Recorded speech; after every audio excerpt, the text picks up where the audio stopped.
who knows what could be going on. I would hope that if it is over, that like you said, it does come back to her cycle because I think they have potential to be a very long lasting couple. And I like when couples get together. I think when you have your Mr. Fantastic and Sue Storms, when you have your Jean and Scott, you have some that like stand the test of time. They're gonna go through their issues, they're gonna fight. In Scott's case, they're gonna cheat, but they're gonna get back together and they're gonna prevail no matter what. Mm. And I don't think we've ever really had that for the black couples. And of Hmm. course, you can use Storm and Black Panther as an example, but look at them. Yeah, yeah. I prefer something a little more Photon and Blue I Marvel. think I think that one works for a lot of reasons for them to get along. They have the interest, they have the power. I think even Blue Marvel had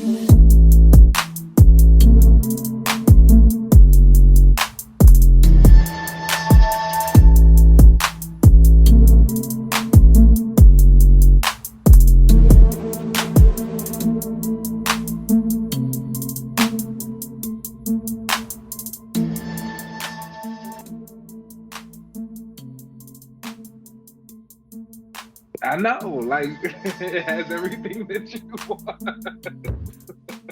Morgan's fun. It's like oh, you got Betsy fighting Morgan Le Fay. Covenant Akaba's gonna come back and probably cause some like mischief in the terms of her being Captain Britain and how everybody in Britain sees her. She'll probably fight, use her powers. Peggy Carter's gonna show up. Captain Carter don't do nothing but fight. See, It's gonna be a good time. we'll see. Yeah. We will see. We will. All right, y'all. Welcome back to another relaunch. This week I am Coriander, the Starfire, the alien superstar. She's been having like some good moments too, so that's really nice to see. I am Jonathan, the honey badger, in the family of Oh, I like him. yeah. He's a cute little animal. Do you like most of the like super pets I go back and that forth people on it. have? Like I see the appeal, and I kind of like Hmm. when they have those specials where they put all the animals together to go on their little weird adventures. Because I'm like, oh, that's just different and strange. But Hmm. it also depends on the type of animal they got. Yeah. I'm not the biggest fan of Cosmo, that astronaut dog. Oh my I god, I don't was know about to say why. Cosmo is one of my favorite ones. I love Cosmo. Oh no. Like I think Cosmo he's is a cute dog. I hilarious. don't know why. He's like hilarious. He's Russian. He makes He is jokes. Russian. He's fun. I Actually, yes. Yes. Yes. He's fun. Do you like Lockjaw? don't like Lockjaw, but it's crazy because I really like bulldogs, Mm. but I don't know. It's just something about Lockjaw. He's just too big for me. It's like you need to sit down somewhere. I don't like the cat that Supergirl has. Or did she have a horse? I didn't know she had a cat. I didn't know she had a cat. Somebody got. Oh no, Carol has the cat. Captain Marvel has a cat. Yeah. Supergirl had the horse. I don't like Carol's cat, but Mm. The Flurkin. You don't like that yeah, it's a monster? that's weird. Doesn't really do it for me. I like And Jeff ties and Delaney. stuff. I like the shark. He's cute. Yeah, he's cute. Um, I guess I didn't realize so many people have pets. Everybody got a pet. Wow. It's I think they, it's the thing that's supposed to like ground your superhero at a point in time. It's like, if they don't have anything else, they don't got families, they don't got kids, they need something to take care of and be responsible for. Give them a pet. the night has Hay. It's like a three-legged dog. Oh, She's he's cute. boring. Everything over there is very nice right now. I was about to So say he's boring. That sounds like whatever. Okay. anyway, how are you? um, I'm all right. I've been doing better. Honestly, this week was kind of hard for me, not in terms of anything like serious, but I've been going to the gym again, as I frequently do. I don't know why I said again, like I'm there all the time. But I've been changing the way that I work out. I realized it's actually getting colder here in the city. So it's winter. It's time to get ready for the spring and summer body that you kind of want to debut. So I've been Spring, doing summer. some new things. I've been adding weights to my like chest presses and things like that. And I've just been very sore, a little bit achy. So I'm dealing with that. But other than that, I'm good.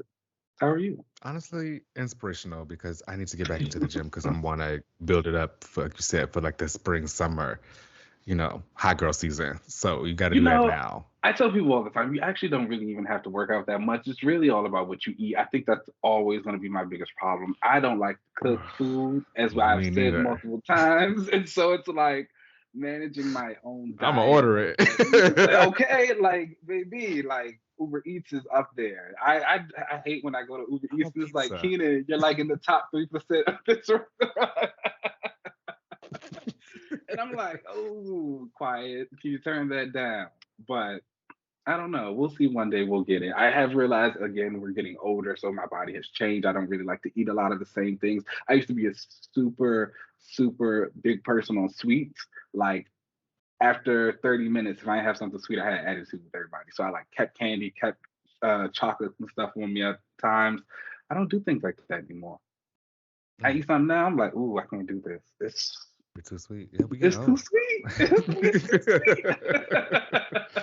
We're getting old. I used to be able to like mound my plate like so high full of food and it was like, yeah, and smash. Now, that's too Take it much. away.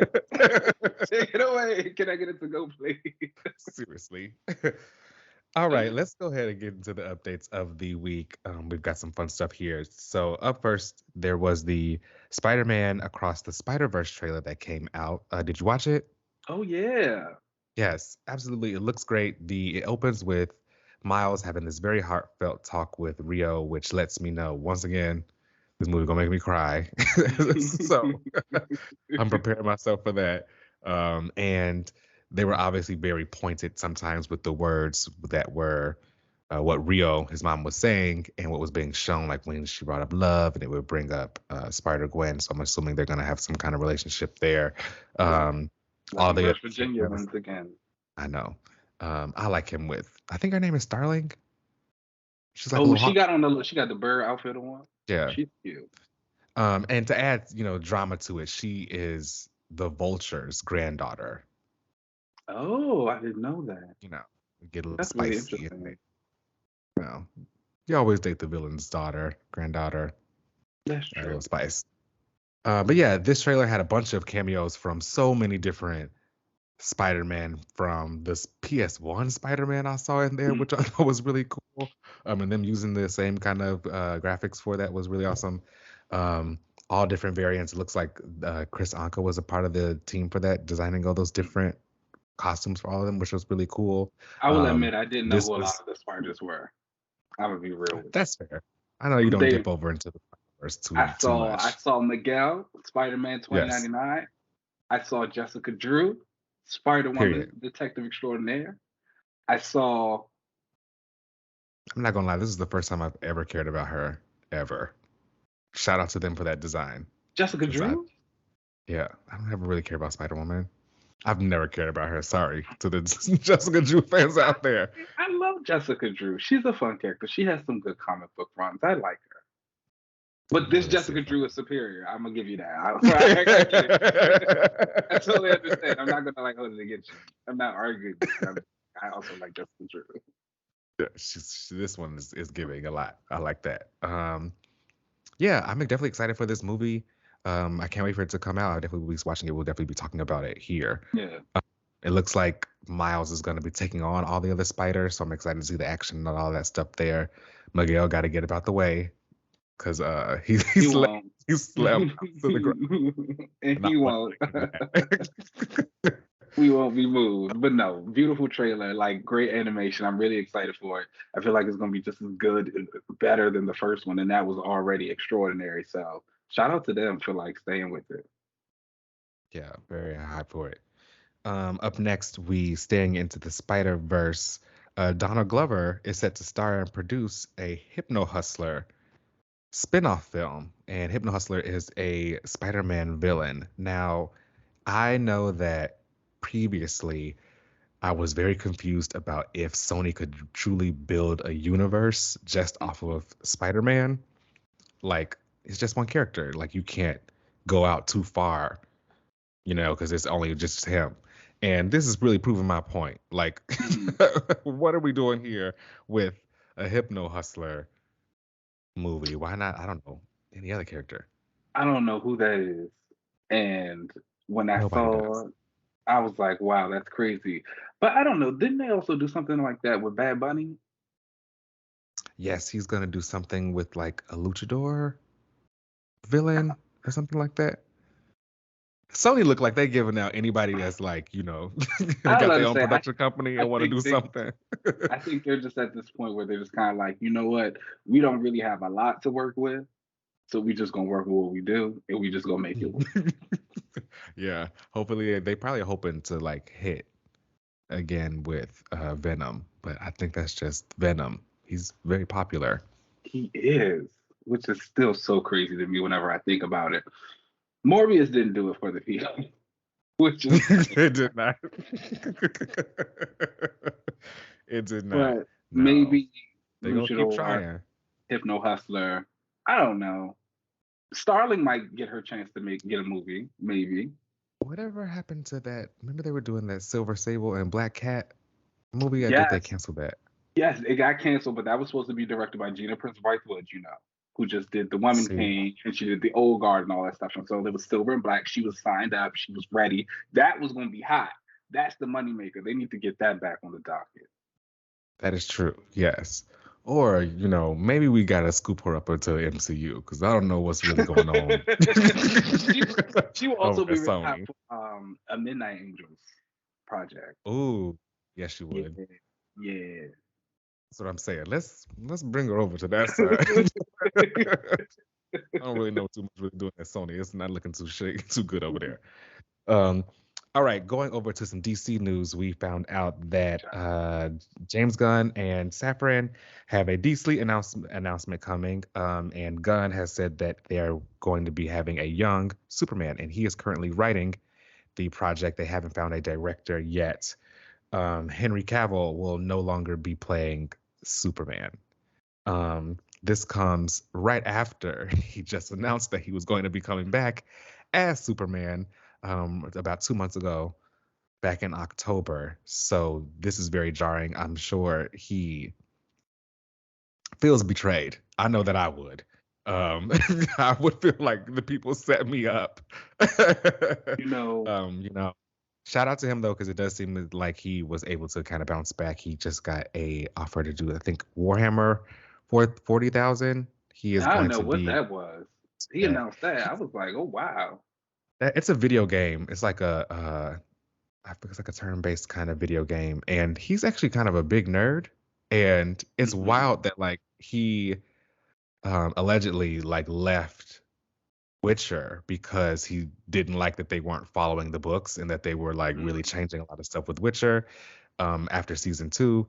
And he's been basically begging to be Superman. So it looks like he just Yeah. really cares about these like kind of I nerd did see projects. a bunch of tweets saying that apparently he really likes the Warhammer series, and I guess he does mods and stuff with them on his Instagram.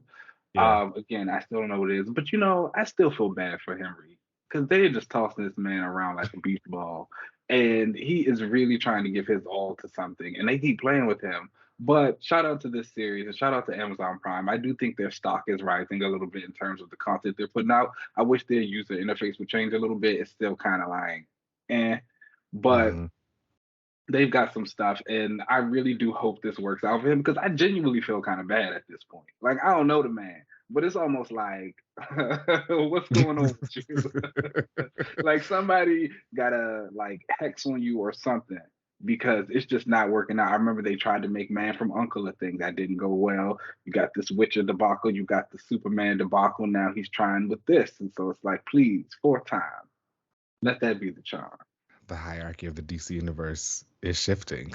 And And again, who was The Rock talking to? Like, why were you just saying these things with no real basis, no facts, no backing? You're just like telling people this stuff. You get Henry all excited, who also needs to fire his agents. Because why would you let him quit that Witcher job with nothing lined up? that is a good ass point because you should never quit something without having it lined up. And he just bounced on the whim that he was going to put that cape back on. Like, please be serious, sir. Like, give me something in writing that says, oh, yeah, he's signed on, he's locked in, 10 movies, 5 years, like something. Nah, Nothing. he was just like, oh, okay. They answered my call, so I'm gonna go back over there. Serious. Well, it also looks like Henry Cavill and Gal Gadot's cameos have been cut from The Flash. Allegedly, these cameos that they had in The Flash were going to be setting up future movies, but obviously, as we know, the old DCEU, as we know it, is kind of being washed away. And in my opinion, it needed to be done. Like, It's if you taken were way too long. if they were It should going have been to done a really while ago. establish something like really push it going forward, they have to just get rid of all of it. You can't just say, "Oh, well, we like this person and we like that person. Let's try to, piece together what we can." No, just wipe the board. Honestly, as soon as that man left, they should have cleared everything. Mm-hmm. As soon as he was out, they were just like, "Oh, this was your vision. That's not what we wanted to do. Clearly, that's why you left." But instead, they said, "No, we just gonna like try and morph it into something else," and it don't work. So yeah, clear No. the deck. It needs to be happening. I still don't know if I like wanted it to be James Gunn clearing the deck and setting the new pathway, but if I hear something about Zatanna, we'll see. They unveiled a new logo allegedly. I think DC hasn't officially put it out yet, but it looks like it is a new logo for DC Studios, which is the film uh version for all the DC movies and stuff. And it looks like it says DC and Studios in the middle of it, and on both sides are the Justice League, but it looks like the new 52 art of the Justice Mhm. League, and it's that lineup minus Cyborg. So you see Green Lantern, Aquaman, Wonder Woman, Batman. Did I say Green Lantern already? Superman.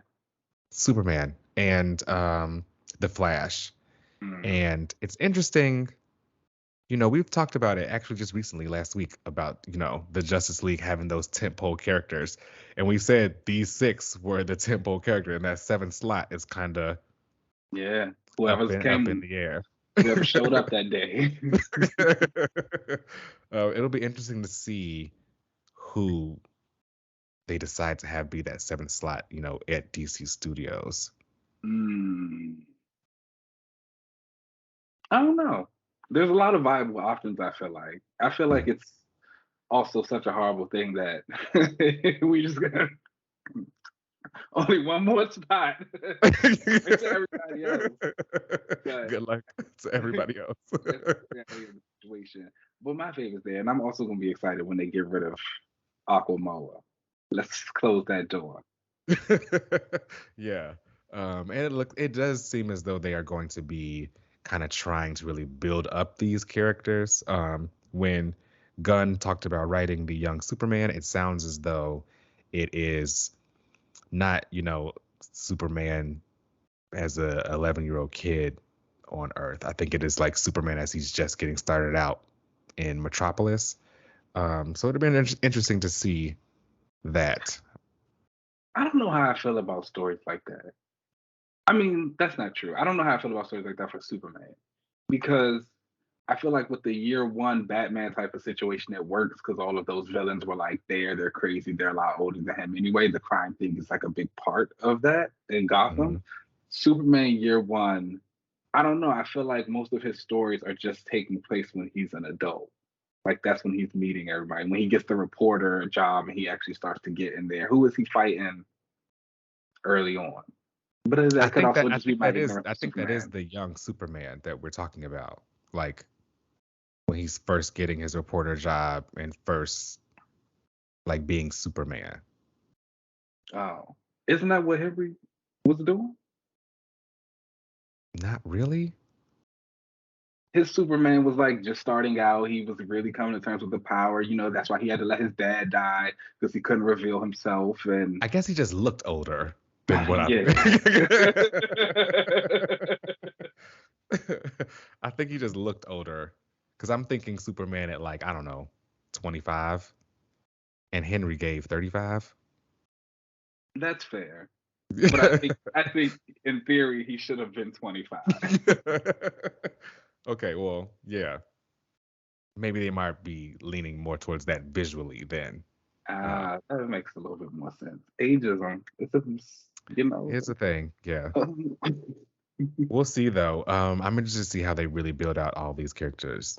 Give me Mm, Jon Stewart. Matter of fact, if you're listening to this, Gun, I know you like to peep onto things. Just go ahead and scrap that TV series and just make it a movie. Let's go give the full budget to a Jon Stewart movie. I would I can appreciate see it. that happening. Yeah, let's get that on the docket.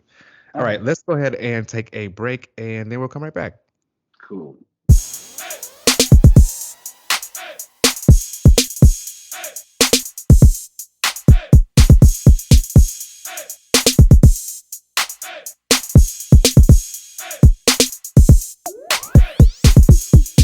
All right. Hello, everyone, and welcome back for the comics of the week. Now, it was still a little bit of a light week for me. I'm not gonna lie to you, but Yeah, there were a couple I of think things things that are kind of winding down. yeah, we are You know. getting to the end of the year, and then like story. I've noticed that a lot of books either seem to be ending or kind of like shifting over to an event of some type to tell a story. To like, getting ready for the summer, spring and summer Yeah. events around the corner. But we did have a couple of things that came out. Some quick mentions. Legion of X #8 came out. That continues to be like the story of Nightcrawler and everything going on Morocco with those people in the Spark. Invincible Iron Man #1 also came out this week. Which aren't you an Mm. Iron Man fan now? Whoa. Relax. I I mean, liked some of the writing on the last run was good and interesting to me. I didn't oh, say I wasn't a fan. I ain't doing all that. okay. I Oh, was only there because Korvac was here. okay. I don't know. I thought maybe you were picking that up and checking that out. But if you are interested in Iron Man, he had another one that came out this week. And Batman Incorporated #3, that is a story featuring Ghostmaker. Everybody should go and support that because that is the A-list character who has like a bunch of characters following his design aesthetic. So shout out to that crew for creating him because he is a trendsetter. Um, but Yes, fan. all the time. But for like the big main books of the week, we had two like really big ones. The first one was a huge one that a lot of people have been waiting for. Monica Rambeau, Photon #1, written by Eve Ewing with art from Luca Maresca and Ivan Torelli with some of the pages as well. And it's Monica's time. This is actually your girl. I'm gonna let you go ahead and lead it. Tell us how you felt about this. I honestly love this issue. Like, I have been bitching for quite a few Yeah. weeks now about like missing superheroes and like, powered characters and really kind of out there doing their thing. And this really felt like that coming back to my comic pool list, which is so great to see. Um, this issue opens up with Monica talking about one of her greatest fears, with how it used to be water, and because previously that's how she lost her powers, because she transformed, I think it was into electricity while she was in water, or like something with water. I think it was in the ocean or something like that. She ended up losing her powers that way and like really lost being the leader of the Avengers. But now she's like, I ain't scared of that no more. Like that's nothing. And she's zipping around all of the. She's going to get a chopped cheese, which I thought was great. She's in New That was York. cute. Um, I have to give it up to Eve Ewing in this because not only here in the restaurant, but outside, there's this elderly couple who's still calling Monica Captain Marvel, Hmm. and talking to her. And they're black characters, but they don't sound corny. Like they truly just sound like black people. It didn't give you, Wu-Tang Clan or Uh-huh. um, some random forced dialogue. Not the Wu-Tang Clan. You know that is Jackson's favorite musical group. Like, be serious. That makes no sense. But yeah, I really do appreciate her like writing these black characters and they Yeah. just sound like black people. They don't really sound corny at all. So that was great. We get a rundown of her history, and then we see that Sword asked her to like retrieve this star of Hala or something. Um, and I'm not gonna lie, I don't really like her being too connected to like Hala and like Captain Marvel stuff. I want her to have her own thing, but Well, whatever, you we gotta you move. gotta set the base, and then from there she'll find it. Yeah. Um, so we see her. She had to deliver this to Doctor Strange, and Wong, and there ends up being this attack outside. Spider-Man shows up. She does these really cool things with her powers, blasting, and Spider-Man is like, I'll come over to help you. She instantly goes into Avengers mode and is, barking orders. And he's like, I didn't come over here to be told what to do. I just came to come and help you.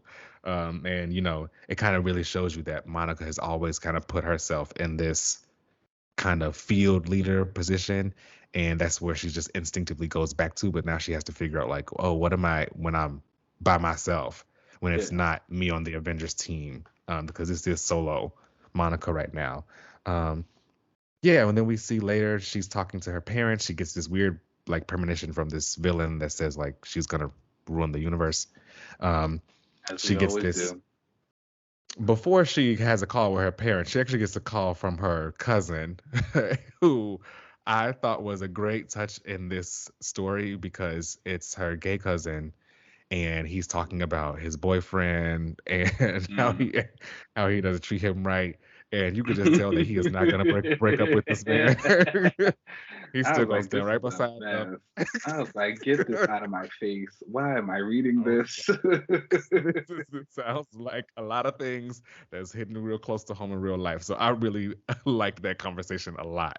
Um, but later on, she does end up having a talk with her parents. They mention how, Adam Brashear isn't in the picture anymore, which I don't really know how I feel about that. Um, Mm, I enjoyed like watching their relationship grow, him being into her, but her being like, "You just like my powers. Do you like me?" And he was like, And he was "Yeah, like, no, I but like you. You fine, girl.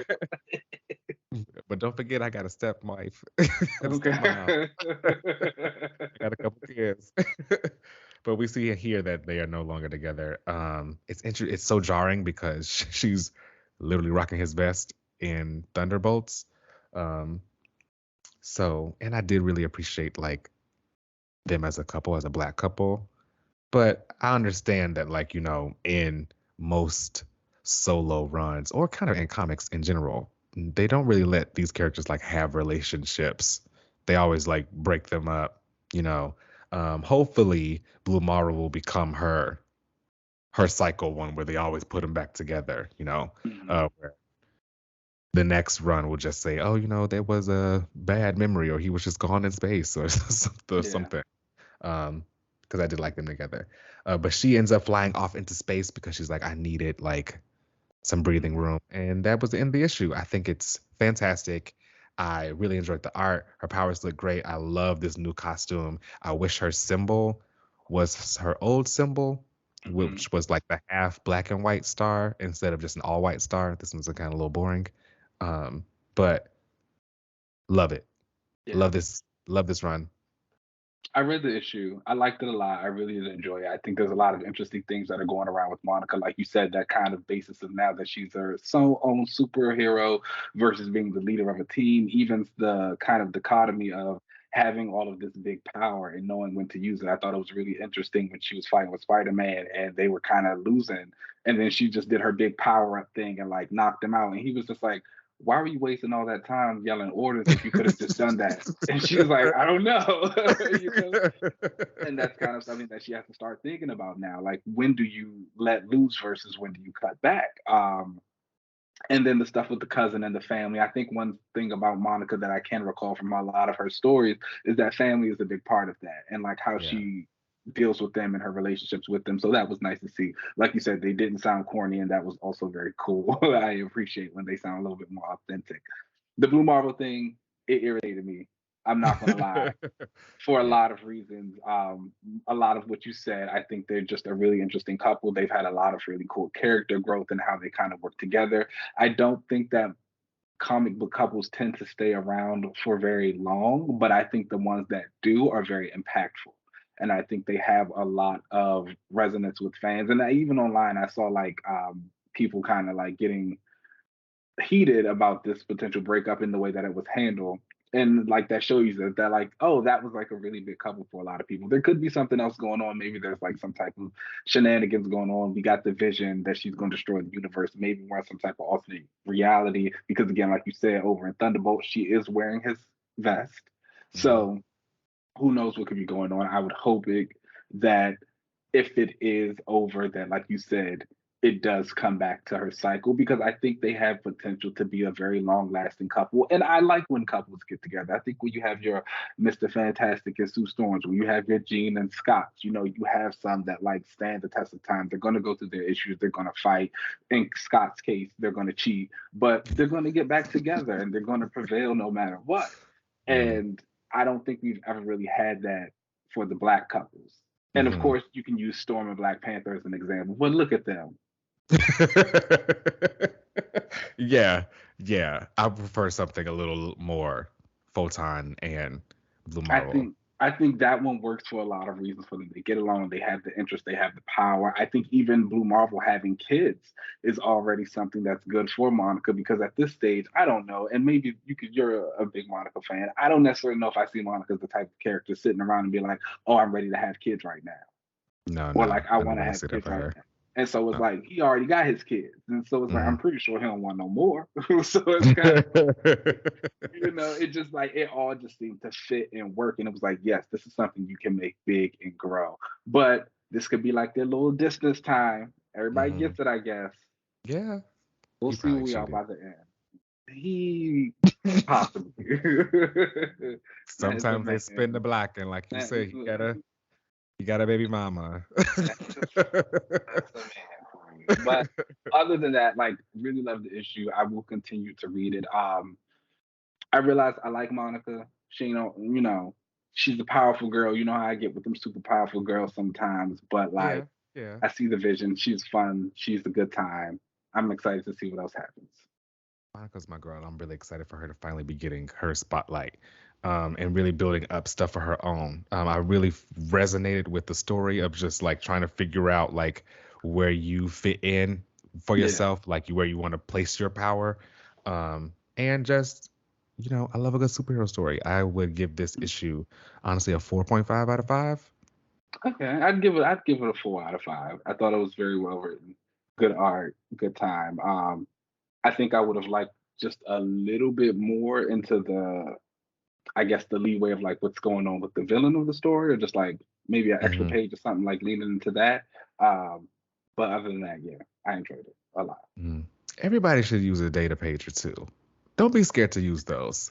I'm an advocate for the data pages, I so think that's great. I say do it. A nice Let's get info up dump is totally fine. I think that's totally every fine. now and again. Don't be like Mr. Ewing and go crazy sometimes. Where if I miss it, then I gotta like do it. Whatever. Yeah. Um, and the last book on the list this week was Dark Web X-Men #1, and that comes from Jerry Duggan and Ron Weiss. Now, I know I've been very anti-event lately because I feel like there's so many of them, and I still am. I didn't really anticipate picking up Dark Web X-Men #1, but again, I had a light pull list, and I was just like, I like the year two team, let me pick it up anyway. And I gotta tell you, I was so pleasantly surprised because I genuinely 100% love this issue so much. I don't know what's really going on in Dark Web, what Maddie's got going on, why she's doing what she's doing, but this issue in particular just felt like, honestly, an extension of the book that we're already getting. It just felt like a specialized arc. My one complaint before I get too into it is that I think it could have just been a one shot. I don't really know Uh, if it necessarily needs to be 3 issues. I feel like this is something that we kind of could have got wrapped up. The issue itself has a very big holiday theme. They're out on Christmas taking magic out, shopping and going to like shows and stuff like that. And that's when Maddie sets off in Oregon, and she basically sets off Inferno too. All of the mailboxes and lights and all of the things that are in the world are turning into monsters and attacking people. Magic is like telling Scott and Jean, Maddie's changed. I gave her limbo. She can do this. And Scott's like, why did yeah, you? I don't think so. So he's like, all right, we gotta go to Limbo and see what's going on. Jean's like, let's grab Havoc because he's nearby. So Jean, Magic, Scott, and Havoc go to Limbo. Scott tells Firestar and Iceman handle the monsters and stuff that's going on. And Spider-Man also comes in, so we get a nice little Amazing Friends team up. Now I know that can be corny for some people and a little bit hitting the nostalgia field, but it worked for me this issue. I thought it was really good. The banter between the three was awesome. They were kind of ruining everything. And Spider-Man even makes a comment on it while they're fighting. He's like, "We do not have complementary powers. We should not team up ever again." I don't know what is going on because it's like he's doing stuff with his webs. They're going everywhere. Firestar setting everything on fire. Iceman is creating giant ice blocks. He's trying to like freeze this tree that's turned into a giant monster that all the people came to Central Park to see. And now they can't do it. And they're like, because he froze it so much, it's not going to thaw until March of the new year. And so, like, while they're fighting, there's the guy on the bullhorn. He's even saying, he's like, superheroes, please stop helping. You're making things worse. And they're getting booed. And Firestar says, are they booing us? And it's like, yes. I was like, oh, she's not used to this. She's used to getting the claps. So that was really well done. Again, we get back to Limbo. The group is there. Maddie throws a big mountain at him. Jean stops and she's like, this is a diversion. Some sleep demons come, knock the team out. Jean and Magic have been put into a spell, so they can't do anything. And Havoc and Scott are in this cell, and they're just arguing about Maddie, of course, because they're like, Scott's like, we need to get out of here. I need to go find Jean. Havoc is like, oh, let me talk to Maddie. All of this, she's put him back in the Goblin Prince outfit. Maddie pops out, puts them to sleep. She's going to get what she wants, and the issue ends. More Madeline doing the same old, same old. You know, it made me realize Madeline is a good villain. She's petty, she's jealous, she's mean-spirited. She doesn't do anything but stew in her hatred and anger, trying to attack people. And it works out because all you can do is fight her. So we always talk about the X-Men need somebody to fight. Maddie's gonna give you somebody to fight. Every single time. I don't really understand her motivations. I don't really understand this entire event. And like, it was funny when Spider-Man came to help Firestar and Iceman. He was like, what's going on? And Iceman talks about how it's this old clone of Jean Grey. And Spider-Man's like, enough said. I got my own clone problems. I get it. And so whatever's going on in the dark web, everybody's aware. It's a mess. It's crazy. The clones are trying to get their dues. But here we are. It was a good issue though. Rod Rice's art was amazing. It looked great. Seeing the Inferno 2 callbacks was really nice. I like seeing the mailbox try and eat a guy's arm. The issue was funny. I laughed a couple of times. The humor was really well placed. Again, I don't necessarily think this needs to be 3 issues. I think we kind of like did an oversized one shot and just wrapped it up for the Christmas holiday. But I'll be back for 2 and 3. 4 out of 5. Honestly, 4.5 out of 5. Kind of 5. Wow. I'm not even gonna lie. I really liked it. I like read it multiple times after I finished it. Wow. Okay. Well, check out Dark Web, y'all. Yeah. All right. Well, then that brings us over to the AR Club this week. And this week we watched Wolverine and the X-Men episodes 17, 18, and 19. And 17 was called Code of Conduct. And it was the Silver Samurai episode where randomly Silver Samurai comes back into Wolverine's life and he has to fight him because of course is this called Wolverine the X-Men, so he needs to have his own episode again. Let me tell you something. When this episode started, I was like cleaning up and I don't remember. I was kind of tuning in and I was like, oh, Marco's here. You know, Logan. I'm a big Logan fan. I know all about his love and all of that good stuff. She's around. They talking about Silver Samurai. I like turned my head and then I looked back and I was like, why is Logan fighting Silver Samurai? I was like, what is going on in this episode? What's happening? I was like, where are the X-Men? I was just like, so I had to like rewind it and go back and watch. And I was just like, oh, this is just another Wolverine-centric episode. Like, oh, okay, because this is Wolverine and the X-Men. And it's not the X-Men and Wolverine. Wolverine takes top billing. It was interesting. I think the little bonding moments with him and Rogue was nice. That's always like a cute callback to their relationship in the comics. I still don't like her in that ponytail. I did enjoy the aspect of seeing her like use her powers. I know that's something that you talk about a lot. You know, if she don't got the Miss Marvel powers, what is she gonna do? Here we saw her get some ninja skills, but of course Wolverine had to knock them out first. She gotta come up with something else to get that though. Yeah, see, that's why I think that she should always have the mixture of the Ms. Marvel powers and her regular touch powers, except just don't have to choose between one or the other. She should still be able to use both. Like here, she fight ninjas. She should learn how to use Bushido. So like she can't just go run up in there like a tank and swing around on people. She's she got to learn how to fight. So of course it would make more sense for her to use her powers against these ninjas and learn how to fight their way. So I liked when they did that, but I wish that she was able to still have her, Ms. Marvel powers. I thought this episode was an interesting, fun little, homage to that Uncanny X-Men issue 173 when they were Rogue and Wolverine went on that mission to fight Silver Samurai. This really made me feel like this is what the MCU really is going to do, or was already doing, really, which is taking, I would say, iconic moments in comic books and doing their versions of them in live action. So I really think that the MCU is going to lean that route. I wonder what changes they're going to make to certain things, but I would not be surprised if we get a live action version of this. Because in the comic, this was when Wolverine started to become cool with Rogue, after not liking her for what he did to his homegirl Carol. Yeah. Nobody liked her in the beginning. That was sad. They were really mean to that lady. They were and nasty. now look at her. Yeah, that's a girl. I do love a villain turned hero. The next episode was episode 18, and that was called Backlash. And I'm not gonna lie to you, I actually liked this episode. Okay. This was the episode where the the MRD started hunting on the mutants without warning, and like they're like taking all these people from their homes, and the X-Men like strike back and like they start to fight. I'm always gonna go up for X-Men versus robots, so I was living for it, especially with this one when they're fighting giant sentinels. I love when they fight the giant sentinels, because again the characters get to go all out. Unfortunately, they knock Storm out. That happens a lot in this show. Yeah, but they did have her later on when they were trying to, regroup. They were like, "We gotta wake up Storm. we need her out here. We need her out here." This show is so unserious. I cannot believe it. It's just like I was watching this episode and I was just like, "This is crazy."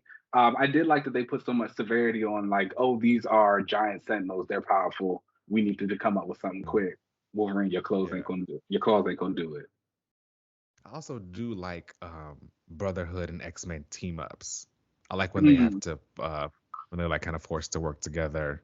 Quicksilver was getting his love. His appearances in and talking. He got to talk to his sister, tell her off a little bit, and to that was cute. Both of them. He was being a little nasty towards Lorna when he said, yes, of course she can't listen to this conversation, or your little heiress will know what's really going on. The way they do Quicksilver in the comics and like in animation, it's just like this redheaded stepchild. It's kind of ridiculous to me because it's like he's just like his daddy. Yeah, it's funny though because he gets nasty. But yeah, I did like this episode. Of course, at the end, Wolverine saves the day by just clawing the machine apart, which I thought was, is Wolverine. It's his show. So speaking of Wolverine, quick callback to last episode when he was in the actual plane with Xavier, and then they just started like training. I was like, what is going on in this show? Yeah.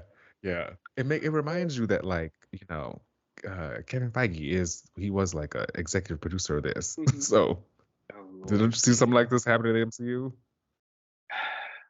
You can wait. I don't know. My fave might not pop up with the X-Men, so she might be safe. Oh, that's true. Mine is. She's going next to Magneto though. She'll be a villain. All right, and then the last episode was called Guardian Angel, and this episode was the most boring one of the entire series. You know what? I have to say it. I'm sorry. They have been trying for literal years since its inception to say that wings are cool, and they just aren't. Like, there was a line in this episode where Wolverine was fighting Warren, and he's like, "Oh, you've used your wings to save people or help people. By doing what?" I was like, "How? What does he do? He hides." Like what? In the same episode, they like wrapped him up in the air, and it was a wrap for him. Like, like that was it. Dropped straight to the ground. And again, I'm sorry, I've said it before, but like I just do not think Warren Worthington the third is a good character to kind of like emphasize the mutant metaphor with. Again, they can do the whole thing with a lot of the white characters because at the end of the day, like your mutant ability is your other. You know, it's supposed to be this dangerous, ugly thing. Warren's power is a literal angel wing. And he's like always said to be handsome. So like, You're rich, white, handsome with angel wings.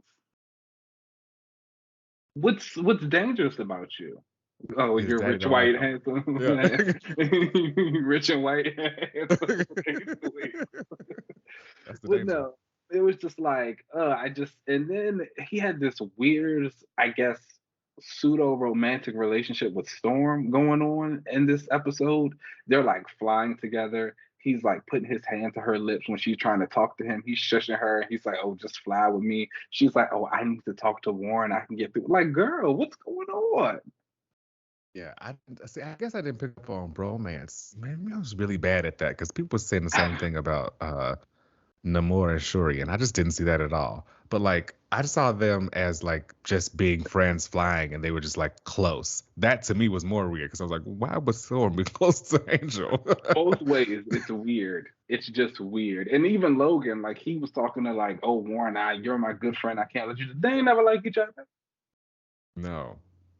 If it was two people Warren did not like, it was Wolverine and Bishop, and they returned it. Mhm. And it's just, I don't know. They really keep trying. They've tried his regular angel wings. They've tried the blue apocalypse metal wings. They even tried giving him the more angelic look where they gave him long hair and gave him They gave random him healing wings of powers. fire They before. gave him wings of fire. I think my thing with Warren too is again not even that he's just useless. I just think he doesn't want to be there.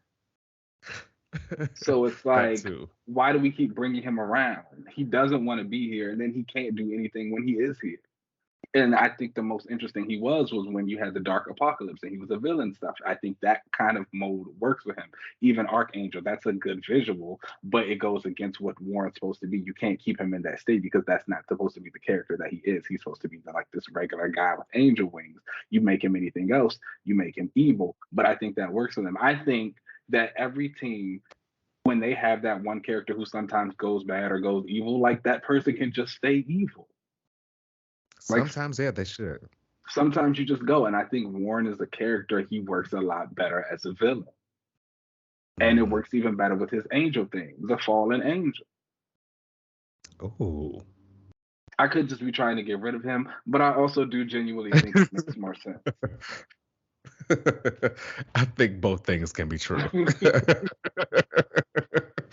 Overall, what did you think of these 3 episodes? I think that these were probably my least favorite string of episodes. The Wolverine and Silver Samurai episode was just a little awkwardly placed to me.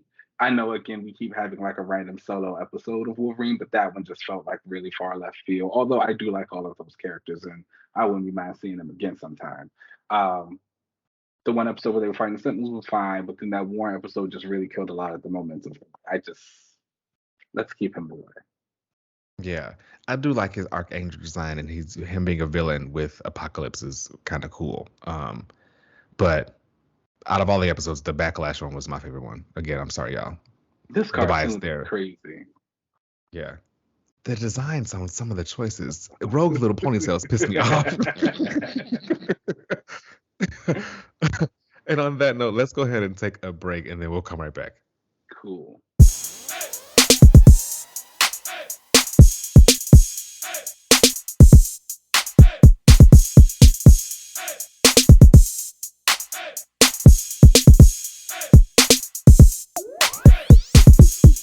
Be there when Lorna come back.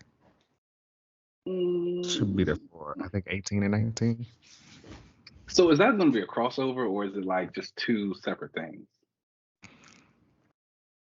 I think it's a crossover Mm. while also being two separate things. For example, like In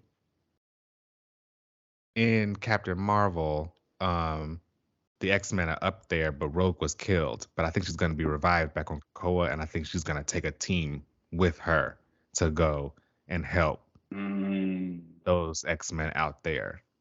And I think we're going to see that in X-Men. And then Captain Marvel is still just the Captain Marvel side of it. Yeah, the Captain Marvel side of it. Okay. I can deal with that. I think the X-Men sides will see them. You probably also will see like when they all fight, you know, the Brood together. Yeah. Big splash page. You always gotta have that. Mm-hmm. Those are great. All right, y'all. Welcome back to the relaunch section of the show. And this week we decided together to relaunch someone that it's time. You know, it's time to do something. It's time to do something else. Iconic character. One of the best. And I would honestly say, without a doubt, 9 times out of 10, everyone includes him on their like Mount Rushmore of comic book characters at Marvel. Yeah. And that is Mr. James Howlett Logan Wolverine. Yeah. And we decided that, you know, we think it's for him to kind of retire. Sit down, old man. It's time. And what better to retire than for him to open a bar? And we think it would be something where, you know, he has his bar, people can come in and get the information. You can still have your Wolverine team ups because you can always bring him out. But Wolverine going forward should just be Laura. And Logan can always be Wolverine, but he should like move out of the way. His main space should be in this thing. I think it's interesting for Wolverine because he's a character. He's been around for so long. He's kind of done everything. He has so many hands and so many different pots with all these characters. Having him in this space with this bar and just this focal point where all the heroes can go and they know what to say. So and maybe even some villains and anti-heroes, they will go and they won't cut up because they know this is still Wolverine's bar and he will take you down if you start causing the ruckus. But it's just like this safe space. People can trade information. People can go see Logan. People can say, hey, Logan, I might need your help on this. And he can be like, no, but you can take one of my kids. Or, you know, this is actually important. So I'll go with you too. And I think it's just something that puts him in a space because Logan is the character where he's the samurai. He's the old drunken samurai archetype at this point. You know what I'm saying? And their whole thing is when they retire or when they stop doing what they got to do, they stop doing what they got to do. They're warriors. They've had that life. They've lived it. Let me go be cool. Let me have my bar. Let me have my tea shop like Uncle Iroh and just chill and relax. Uncle Iroh's tea shop. He really wanted that tea shop. He did. That was all he wanted. But they kept making him fight. It was like, it was just like, leave me alone. I don't want to do this no more. I just want to serve tea. And that's how I always look at Logan. And it's like, I think, again, the bar aspect for him is something that works. Obviously, we know Logan likes his drinks. But B, a big part of Logan, I feel like, is community. And just like the people he brings together. And a good spot to do that is that type of situation for him. Oh, and he would name it like after Mariko. Oh, yeah. Not Jean. Yeah. I know a lot of people will be like, oh, he named it after Jean. No. No. It's not happening. No. Mm-mm. But I think that would be great. We'll figure out some names. Let us know what you guys think about naming it. And no, don't name it after Jean. All right, y'all. Well, that brings us to the end of the show. Please make sure you rate and subscribe us wherever you get your podcast. You can watch us on YouTube at Another Relaunch TV. You can find us on Twitter and Instagram at Another Relaunch. You can email us anything you want at anotherrelaunch@gmail.com. You can find me on most social media platforms at UncannyLZ. Keenan, where can they find you? You guys know you can find me on Twitter and Instagram at Keenan Lance. As always, there's an underscore at the end. Boom. All right, y'all, let's get up out of here and we'll catch you next week. Peace. Peace out.